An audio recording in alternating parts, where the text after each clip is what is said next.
Се работи за член од пензионерско осигурување со кој се регулира плаќање на солидарен фонд, кој е вржано со плаќање во исто време и на членарина. Солидарниот фонд е секако многу потребен и битен во наша држава, затоа што се работи за социјална категорија луѓе кои стварно немаат од каде. Тој е со години се практикува назад, меѓутоа никогаш не бил вржан условуван со нешто друго. Порано во претходниот солидарниот фонд беше уплатуван во Сдружение на пензионерите и исплатуван од тоа Сдружение на пензионерите. Меѓутоа со измените солидарниот фонд премина во ПИОМ, каде што иде директно во каса за трезорско работење и од таму се исплатува. Документите се поднесуваат во ПИОМ и се исплатува преку ПИОМ. Сдружение на пензионери нема никаква врска со тоа.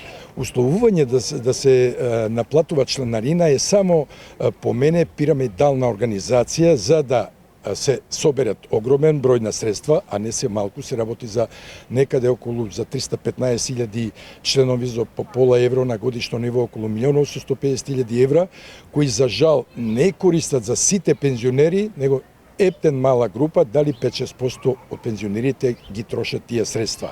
Сите други се само фиктивни членови кои само имаат обврска да уплатуваат, а не и да ги трошат тие пари. Ова пирамидална организација која сакале или не, мораме прво да одиме преку законска регулатива, да ја срушиме, за да дојдат пензионерите висински членови да бидат таму.